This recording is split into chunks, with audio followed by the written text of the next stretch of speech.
Olá, sejam muito bem-vindos a mais um episódio do nosso Pod Saúde P, esse podcast pensado com muito carinho, trazendo temas sempre importantes para você. Eu já começo aproveitando e pedindo para você curtir, compartilhar os conteúdos que nós já temos aqui no nosso canal, que eu sei que são conteúdos que podem ajudar muitas pessoas, para você dar aquele like que é muito importante, que para esse canal tenha temas ainda mais relevantes e que possa, alcançar mais pessoas, tá bom? Muito obrigada desde já por sua audiência.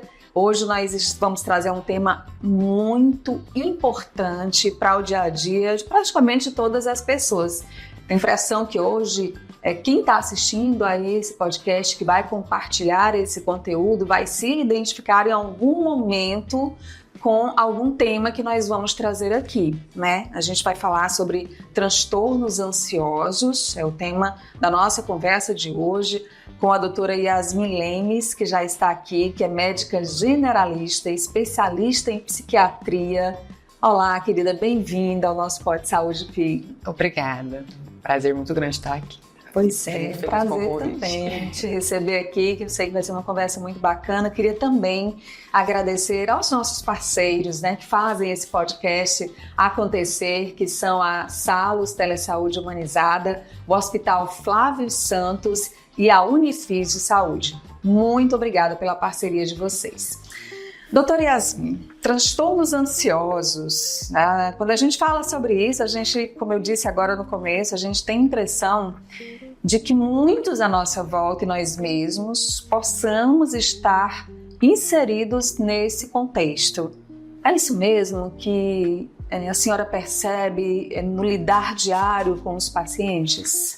Sim, transtornos ansiosos hoje é uma das principais demandas que a gente tem em consultório, né? Se trata de um grupo de doenças, né? São várias doenças agrupadas aí, tendo o carro-chefe como o transtorno de ansiedade generalizada, né? A gente tem também aí o mutismo seletivo, né? A gente tem as fobias específicas, agorafobias, transtorno ansioso induzido por substância, né? Transtorno ansioso de separação, né? E assim, um terço da população, em algum momento da vida, vai manifestar algum transtorno ansioso aí, né? Ou alguma outra doença psiquiátrica que tenha ansiedade como sintoma proeminente, né? Hoje a gente, esse aumento de incidência tem mais, né, pelo acesso, né? A comunicação, as pessoas estão conseguindo ser diagnosticadas mais, né? E a sociedade em si, eu acho que no desenrolar tá aflorando mais, provocando mais essa ansiedade, intensificando essa ansiedade nas pessoas aí, o mundo, né? Traz ansiedade e com isso tudo também as pessoas vão em busca de mais informação e vão em busca desse tratamento, desse socorro especializado. Isso. Estão tendo um prejuízo, começando a ter aí um prejuízo importante, né? Ter ansiedade por si só, basta estar vivo, né? A gente tem ansiedade aí com a gente, uma emoção que está aí com a gente, mas quando ela começa a trazer um prejuízo para o paciente, ela começa a acontecer de forma excessiva, quando com ela está associado aí o medo também, perturbações comportamentais, quando o paciente começa a somatizar ela também, começa a ter o coração acelerado, começa a ter calafrios, o paciente começa a ter aquela sensação de sufocamento, a gente pode investigar aí que está abrindo um quadro patológico, né? Esse quadro, para ele ser diagnosticado como um TAG, um transtorno de ansiedade generalizada, ele precisa estar acontecendo há quanto tempo com o paciente? Porque, como você disse, às vezes sentir, aquele coração que vem aqui, aquela sensação de alerta, o coração dispara, você está ali com a mão suada, uma taquicardia. Pode acontecer em momentos esporádicos, alguém que vai dar uma palestra, sente aquela é um estado de alerta, mas quando isso se torna um problema que pode ser tratado? Tem que acontecer no período mais prolongado, o quadro tem que se arrastar, né? E pelo menos assim 6 meses de curso da doença. Esses acontecimentos, esse quadro sintomático tem que gerar um prejuízo nesse paciente, né? Um prejuízo importante. O paciente está tendo dificuldade de estabelecer interrelações pessoais, desempenhar um bom funcionamento ali no trabalho, um bom desempenho no trabalho, né? Não está tão produtivo assim, e outras alterações comportamentais também. Aí é a hora de procurar uma ajuda psiquiátrica. Isso, aí precisa passar por uma avaliação, né? Avaliação do psiquiatra para definir aí o plano de tratamento, né? É medicamentoso, não medicamentoso, vai ser necessário psicoterapia, não será necessário, de qual tipo que a gente está falando de psicoterapia aí, né?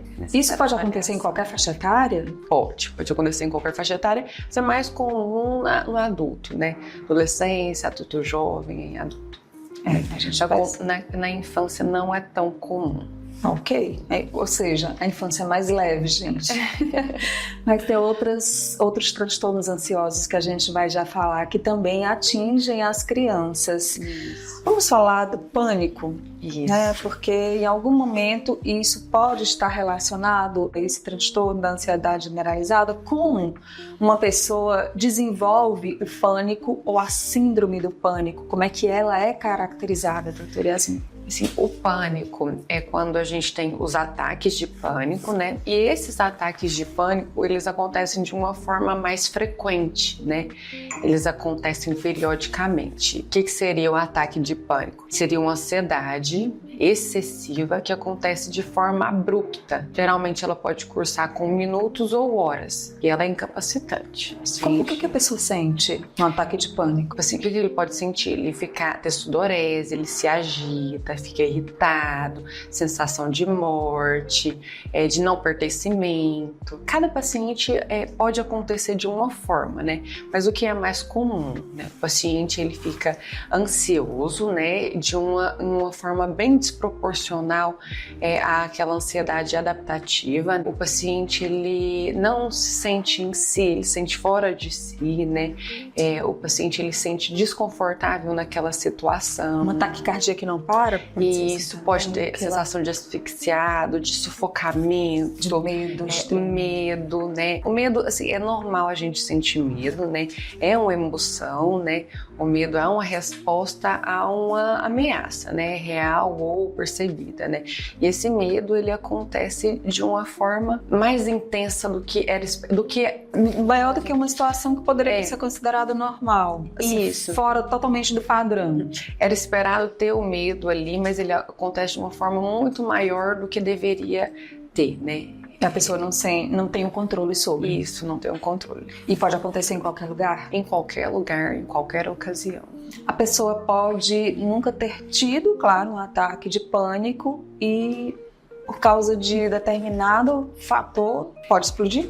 Pode ter o fator estressor, né? Como também não pode ter esse fator. O objeto desencadeante ou não, ou a situação. Depois do primeiro ataque de pânico, e a pessoa identificou aquilo, às vezes pode estar ao lado de uma pessoa, a pessoa pode ficar assustada, às vezes pode estar cercado de outras pessoas, as pessoas também podem ficar assustadas, aí o paciente tem que fazer o quê? Buscar o atendimento, buscar um ambiente mais acolhedor, mais calmo, né? Tá perto, em volta de pessoas conhecidas e procurar um profissional imediatamente. Identificar se aquilo é um transtorno para que não se repita, se é o pânico para que não se repita. Evitar a nova incidência. Como é que se trata isso, doutora? Os transtornos psiquiátricos de forma medicamentosa, né, a gente entra aí com psicofármacos, né, que são medicações que atuam no nosso psique, no sistema nervoso central, né, a gente tem aí 4 grandes classes, né, que são os antidepressivos, os estabilizadores de humor, os antipsicóticos, os sedativos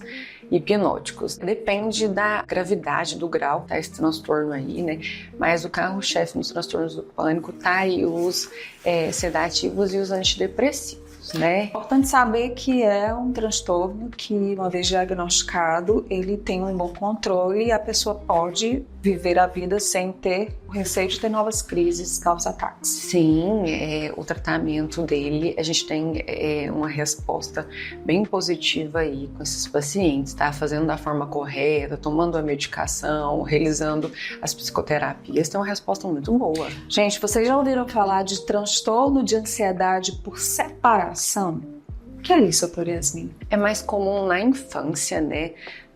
Nas nossas crianças aí, é quando essa criança, ela se afasta, né, se separa da figura de apego, né, pode ser uma pessoa, pode ser um local, tá se mudando de cidade, ou tá se separando de uma figura de uma pessoa que ela tem uma certa proximidade, tem muito contato com ela. Por exemplo, pais que se separam. Isso, e a criança mais apegada ao pai ou à mãe. Isso, afastamento da figura paterna, afastamento da figura materna, ou separação entre eles, né? O que pode repercutir na saúde da criança esse transtorno? A criança, ela vai gerar o quadro sintomatológico do transtorno ansioso, né? Vai aumentar essa ansiedade, o medo, a criança não vai ter um bom desempenho escolar aí como era esperado, as interrelações delas vai ser afetada, a socialização dessa criança, né?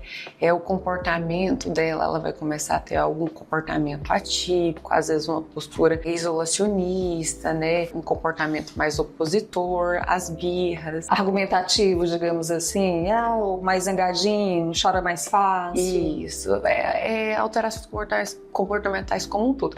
A criança, a ansiedade na criança, ela às vezes manifesta de uma forma diferente, né, do que a gente está acostumado nos adultos. Às vezes é a birra, é o confrontamento, né, aquela postura opositora da criança, né, o choro vem por meio do choro, né? Nossa Senhora, e aí o pai ou a mãe, né, ali tem que estar muito atento para que isso seja tratado ainda na infância e não repercuta ao longo da sua vida, né? Isso. Da vida da criança, do adolescente, do adulto.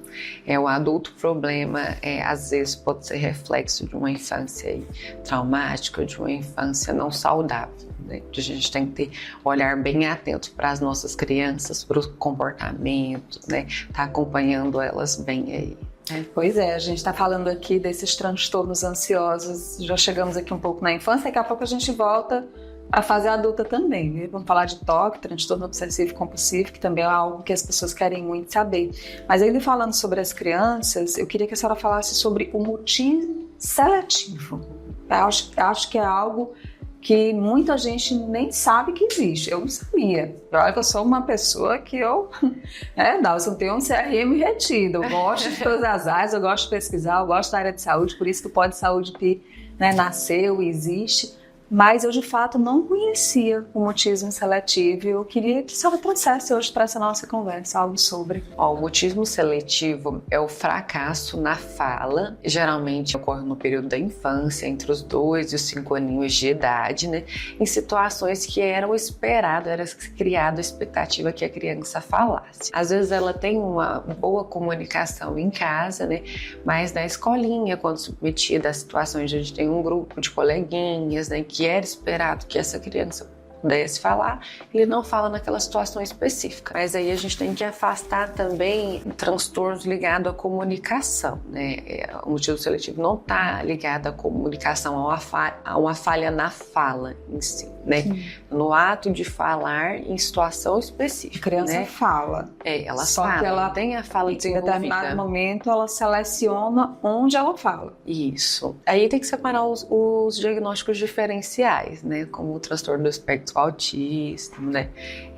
Transtorno de estresse pós-trauma. E uma coisa pode estar dentro da outra? Pode estar interligado. Os transtornos psiquiátricos são bem comórbidos. Eles geralmente estão junto ali de um ou mais transtornos juntos, né? Associados principalmente aos transtornos ansiosos. Sobre o mutismo seletivo, eu queria que a gente exemplificasse para ficar mais claro, né? Na cabeça de quem está acompanhando agora. Então, ela tem uma seleção. Às vezes ela fala, né? A criança ela é entre os 3 e 5 anos de idade, geralmente, mas ela escolhe falar na escola, em casa ela fica mais calada. Mais ou menos isso? Pode pegar assim, um adolescente ali no ensino médio. Em casa ele tem uma boa comunicação, conversa com os entes queridos dele, e quando tá na escola precisa apresentar um trabalho, precisa falar diante de várias pessoas, de um público aí, ele não consegue falar, ele não consegue desenvolver a fala nessa situação que era esperada que ele argumentasse, que ele articulasse bem ali.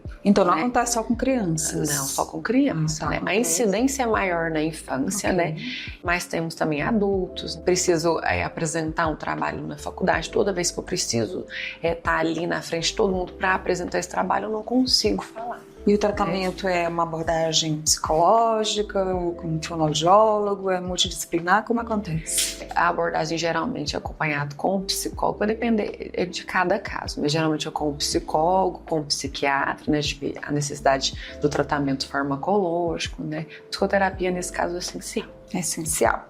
Vamos falar então das fobias. Quem tem alguma fobia? Você tem fobia? A gente tem fobia de elevador, né? Tem gente que tem fobia de aglomerações, tem gente que tem fobia... São inúmeras as fobias, né? Se a gente for falar aqui, tem inúmeras. Por que as fobias acontecem, Terezinha? As fobias específicas, né? Tá dentro do grupo dos transtornos de ansiedade. Elas diferenciam, né, do transtorno de ansiedade generalizada pela questão do objeto, né? Aí a gente tem um objeto específico. As fobias mais comuns, geralmente as zoofobias, né? Os medos por animais, né? De animais, né? Aranha, cobra. Aranha e cobra, eu acho que estão no topo aí, não estão, dessas fobias? Então, geralmente o pessoal refere muito medo de aranha, né? Elevador também, tem medo de tirar sangue, medo de sangue, de agulha, né?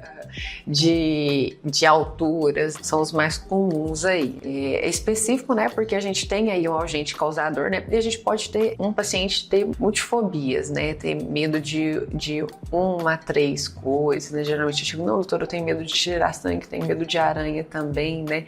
Mas quando a gente fala desse medo, é um medo bem exacerbado, né? Gente, eu tenho uma amiga, doutora, que ela tem fobia de palhaço. De palhaço? Eu já vi algumas pessoas, na verdade, né? Não pode ver um palhaço, que é um negócio desesperador, né? Começa a suar, começa a ter medo mesmo, assim, é fobia mesmo. É algo que é esse medo exacerbado que acho que o ato de pensar em si, naquela possibilidade de ter o contato com aquela situação ou com aquele objeto causador, aquela situação causadora, exacerba e não consegue enfrentar, né? O contato, o medo, o paciente com medo de palhaço ainda não tinha pegado essa demanda, palhaço, né? Eu tenho 2 amigas que têm fobia de palhaço, né? Uma delas trabalha comigo na TV e já aconteceu de a gente ter programa de entretenimento e os convidados serem palhaços e todo mundo precisava avisar para ela que os palhaços iam passar por determinado local da emissora para que ela passasse por outro lado muito grande. Então, isso pode estar relacionado a algum trauma de infância, alguma coisa que desperta durante a vida? Pode estar relacionado a algum trauma de infância e aí poderia ter, às vezes, se enquadrar no transtorno de estresse pós-trauma, né? Durante a infância, né, esse adulto, na época era criança, teve algum contato, alguma situação desagradável, né, envolvendo essa figura, e aí em contato com essa figura na vida adulta, ele projeta aqueles traumas que ela viveu, rememora tudo aquilo e gera essa situação toda desconfortável aí. E aí a gente entra mais uma vez com essa abordagem multidisciplinar, né, para vencer isso. Aí a gente consegue vencer? Consegue. A gente tem boas respostas também, tá? Tem algumas terapias na psicologia que é a terapia de exposição, né? A gente começa a falar sobre esse medo, às vezes ter o contato com esse objeto de medo, né? Para ir desmistificando isso, né? Tirar toda essa caracterização desse objeto fóbico aí. Eu acho que fobia, eu não sei, mas de todas essas coisas que eu acho que eu tenho mais... Esse medo mesmo é de uma aranha caranguejeira. Nossa, pode falar. Tu tem fobia, Glaucia, de alguma coisa? Eu tô pensando, tem não. Tem fobia não, eu tenho fobia de estrada. Eu tenho medo, na verdade. Não sei se é fobia, eu tenho medo de estrada. Quando entra a parte das manias aí, a gente Manias, doutora. Manias. Está inserido nos transtornos ansiosos? Tem mania sim, tem a mania. A gente tem aí também o toque, né? Que vamos falar de transtorno. Então, transtorno obsessivo compulsivo. Isso. Quando esse paciente ele tem os pensamentos obsessivos, né? Ele tem as compulsões. Eu tenho recentemente um paciente diagnosticado com um toque. Ele chegou para mim e disse: doutora, será que em algum momento da minha vida eu não vou ter mais esse tipo de pensamento, esse pensamento obsessivo ali, desesperado? Ele, na verdade, perguntou se não teria mais nenhum pensamento. Eu falei assim: não, a gente pode ter sim, só se você não ter nada, tá? Não ter nada da sua vida, né? Tiver uma vida e não tiver uma vida rica, né? Uma vida rica que eu falo assim, ele tem uma vida história, muito... momentos, situações. Até vivido, né? Assim, ele tem um trabalho em que ele é bastante dedicado, então assim, ele se preocupa com o desempenho dele, né? Ele tem pais que ele cuida, né? Ele é um engenheiro, então tem aquele pensamento bem racional, bem cartesiano, né? Assim, muitas preocupações, se preocupa com as filhas, tem uma mulher bem querida, né?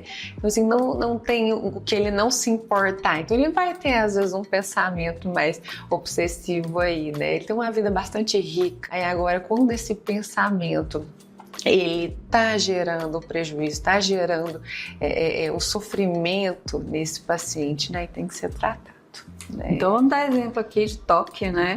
De manias. Eu tenho um paciente também, né, que toda vez que ele entrava dentro da casa dele, ele precisava rodear a mesa dele 5 vezes, senão não passava aquela situação de desespero dele, aquela agonia dele. Era o ritual dele. Toda vez que ele chega em casa, ele tem que ficar rodeando a mesa 5 vezes e aí aquela sensação para. Se ele reprimisse aquilo, ele ficava num estado incontrolável. Era uma tortura para ele. Nossa. Tá? E a gente entrou com a medicação, ele tá tendo uma resposta tão boa, ele ficou tão satisfeito. Aí hoje ele chega e não vai mais. Não, assim, não, ele não tá tão frequente, não era toda vez que ele chegava em casa que ele precisava ficar rodeando na mesa, né? E aí agora ele não está fazendo mais isso, mas tem um pouco de desconforto, ele consegue controlar a situação. Ele chega em casa, tem a vontade, mas não faz. Ele não vou fazer isso, né?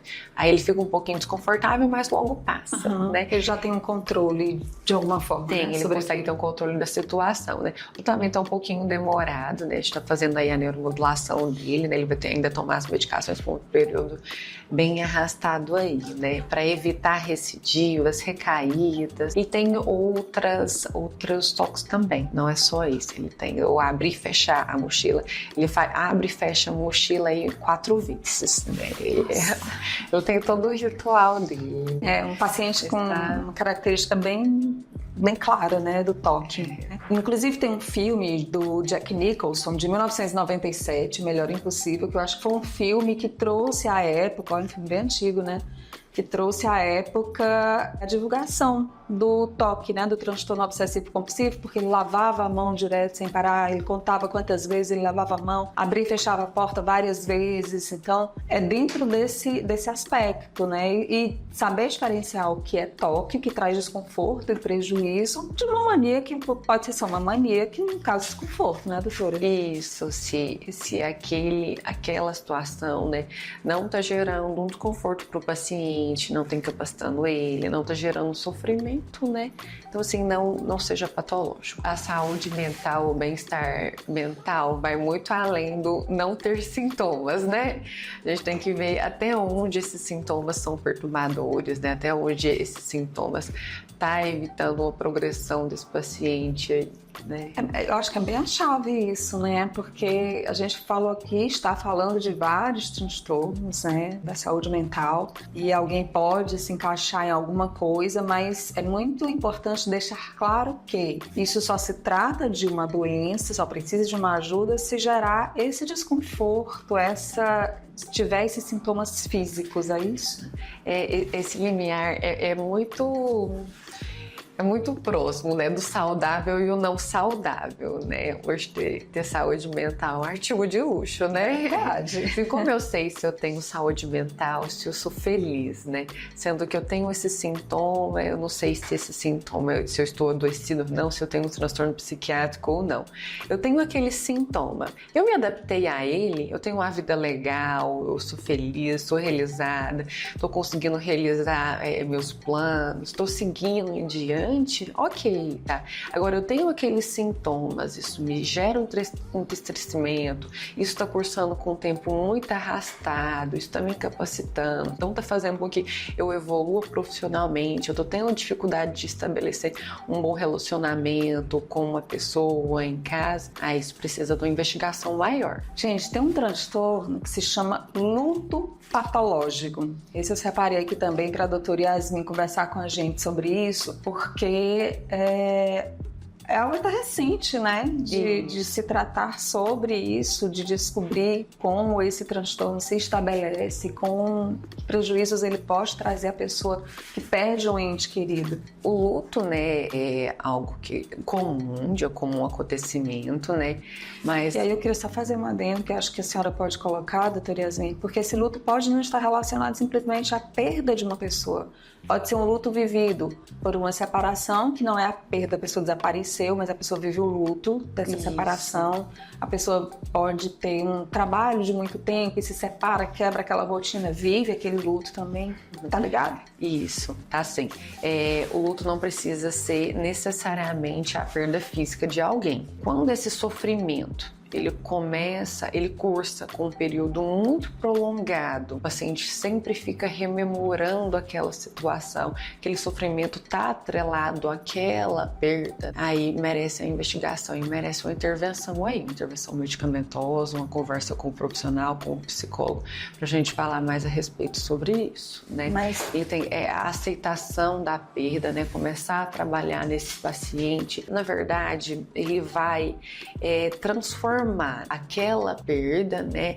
Ele vai conseguir tocar naquele assunto e aquilo vai, ao invés de ser tocado como dor, vai virar uma saudade, né? A gente vai transformar aquele sentimento ali. A partir de quantos meses da apresentação dos sintomas, dessa quebra de relação, da ausência sentida que se transforma em luto, pode ser diagnosticado como luto patológico? É um período mais prolongado, tá?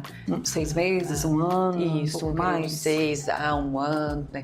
Período mais. A gente fala aí de luto, tem estudos aí que falam de luto aí. Tem pessoas 5 anos vivendo um luto, ainda 3 anos vivendo o luto. A gente é tempo demais para esse sofrimento, né? E a gente tá falando aí de pessoas que não conseguiram se reestabelecer, não conseguiram recomeçar a sua vida. Focar em si, né? E transformar aquele luto, aquela perda, aquela ausência só nessa saudade. Vivi isso, passou e agora eu tenho que cuidar de mim. Isso. O recomeço. O recomeço aí é difícil. É o recomeço. Gente, tem um tema também, e acho que a gente pode passar aqui umas 2 horas falando sobre transtornos ansiosos. Mas tem um tema que é presente na vida de quem está inserido em ambientes de trabalho. Esse tema, ele ficou muito conhecido nos últimos anos, que é o burnout, que é um transtorno que atinge a saúde mental, que está relacionado à carga excessiva de trabalho e o que isso pode provocar na pessoa. O burnout é quando esse quadro sintomatológico é gerado exclusivamente, né, pelo ambiente de trabalho. Às vezes esse paciente ele tem algumas disrupturas, ele tem uma vida e umas relações interpessoais bastante danosas para ele, né? E o trabalho ele intensifica mais isso. Mas aí nesse caso a gente não está falando do burnout em si. O burnout, o objeto em si, causador desse quadro sintomatológico, desse prejuízo, é o trabalho. precisa ser necessariamente o trabalho, né? Às vezes o colega tá ali, ele não tá muito produtivo no trabalho, ele tá entristecido, mas os colegas do ambiente de trabalho é que estão ajudando aquele paciente, dizer, olha, você precisa de ajuda, é melhor você procurar o psiquiatra, assim, mas eu tô vendo ele no trabalho o tempo todo triste, o tempo todo para baixo, mas é o trabalho mesmo que tá ocasionando, que tá gerando aquela exaustão, aquele esgotamento, né? Ou não é um conjunto de fatores, né? Aí quando a gente fala de burnout, precisa ser necessariamente gerado pelo trabalho, desse pode prejuízo. ser o ambiente, pode ser a forma como o trabalho é desenvolvido, que está gerando aquela angústia, pessoas, tudo isso está ele não se sente inserido ali, não se sente pertencido ali, ele está esgotado, né? Mentalmente, fisicamente, às vezes pela jornada de trabalho, às vezes pelo ambiente insalubre. E aí, tipo, pensei, levantei, tenho que trabalhar, já fica aquela coisa, já dá para sentir ali. Já, ele, quando já desperta e tem que estabelecer aquela rotina, já vem a ideia, o ir ao trabalho, ele tem aquela postura de esquiva, do não querer ir, de fugir do ambiente, e a gente tem que ficar alerta. E doutora, para resolver ou para tratar o burnout, é necessário que essa pessoa se afaste daquele ambiente? Primeiramente, sim. Sim, essa é a primeira orientação. É o não contato, o afastamento do agente causador, né? E aí a gente vai alinhar com ele, né? Que medidas seriam possíveis para melhorar esse bem-estar dele, né? Se ele conseguiria se desvincular do trabalho, se a gente poderia transformar esse ambiente de trabalho, né? Sim, de alternativas a gente envolvidas, né? Porque eu preciso me priorizar, tratar isso aqui, eu vou ter tipo uma perda financeira, eu não vou estar mais nesse ambiente, mas eu preciso estar bem para estar depois em outros ambientes e me tornar produtivo dentro de outro ambiente. Aí não quer dizer que a pessoa que teve burnout, que pode estar relacionada àquele ambiente de trabalho, não vai conseguir se inserir em outra situação profissional. Sim, a gente espera que esse paciente, né, ele consiga depois se reinserir em outros trabalhos, né, ou mesmo adequar aquele para que seja mais leve, né, para que não gere esse processo de adoecimento. Nós estamos conversando aqui com a doutora Yasmin Lemes, que é médica generalista, especialista em psiquiatria, essa goiana que veio parar aqui em Teresina há 2 anos e que eu espero que esteja gostando muito do Piauí, né? O amor lhe trouxe ao Piauí. Foi. Que bom que você está aqui com a gente. Eu queria falar um pouco sobre esse atendimento de telemedicina, porque para psiquiatria e para tudo isso que a gente abordou aqui de alguma forma, né, e tem muito mais temas, a gente meio que pincelou. Alguns a gente poderia fazer um programa inteiro sobre isso, né, mas a doutora Yasmin também veio aqui, aceitou nosso convite para essa conversa, para ela trazer assim essas possibilidades, né, de atendimento, de conversa, de diagnóstico, que pode ser também por um atendimento à distância, né? Isso, eu trabalho com a telemedicina, tem 2 anos e é uma ferramenta incrível. A gente tem tido um resultado fantástico. Eu já comecei a dar algumas altas para os pacientes. Surpreendente o que a medicina é capaz de fazer para o paciente, né? A gente consegue levar para o conforto na casa dele esse atendimento, esse acolhimento, né? Para pessoas que às vezes não teriam acesso fácil para tratar essa saúde mental, não conseguiria de uma forma rápida, de uma forma tão confortável assim. Eu atendo pela Salos, né? A gente vem colhendo ao longo desses 2 anos histórias incríveis. Quero que você conte uma, porque a gente sabe que isso aqui é movido em histórias, né? Toda história é muito boa de ser ouvida, de ser sentida. E aí, quando você fala assim, histórias, que o seu olho já brilha, o seu sorriso já abre, a gente já quer saber que histórias podem estar relacionadas a essa sua trajetória. Olha, a Salos, né, o que ela possibilitou é levar a telemedicina às vezes para regiões bem remotas, né, em que a gente tem um público aí bastante simples, né, Tem um paciente que eu acompanho, ele ainda está em tratamento, né? Ele está cursando aí com 1 ano e pouco de tratamento. Ele foi uma tentativa de autoextermínio. Quando ele teve o primeiro contato comigo, ele e a esposa dele, né? Chegou por meio da esposa, chegaram em situação de desespero, né? Nunca tinham contato com essa situação, né? A esposa desesperada, né? Hoje a gente está caminhando já com a alta dele, né? A esposa já é bastante grata, né? Por tudo que a gente levou para eles, assim. Foi um dos primeiros pacientes que eu atendi pela telemedicina, né? Eu fico muito feliz e agora a gente caminhar com esse processo de alta dele, como eu vou falar, um agradecimento tão grande pelo meu trabalho, uma gratidão tão grande pelo meu trabalho e assim, eu fazendo o que deveria ter feito, assim, o básico, né? Assim, eu tô só prestando o meu trabalho e a gratidão dela é tão grande quando eles vêm pro atendimento, que eu vejo assim, o entusiasmo deles, eles contam os minutos, para os dias para passar pelo nosso atendimento, a gente se sente tão abraçada ali, a gente poder estar transformando essa vida, né? Mostrando para ela que aquilo tem tratamento, que foi possível. Olha aí, o marido dela agora produtivo, pensando em trabalhar, né, com a família toda. E se a gente pudesse tirar uma foto assim dele, assim que eles chegam no primeiro atendimento e quando estão já com o tratamento bem alinhado, se eu pudesse tirar uma foto dele, do semblante deles, a maneira como que eles chegam, eles já conversando, falando de si, todos arrumados, né? Quando eles chegam com a carinha tão entristecida, às vezes com comportamentos meio reclusos, meio acanhados, às vezes mal vestidos, né? Não tem aquele desejo de se cuidar, né? E agora a gente programando, encaminhando para alta, tudo arrumado, chegando, doutora, eu tenho uma novidade para te contar. E isso é gratificante, eu acho que valida. Você se emociona quando você vê isso? Demais, eu acho que me valida enquanto ser humano, sabe?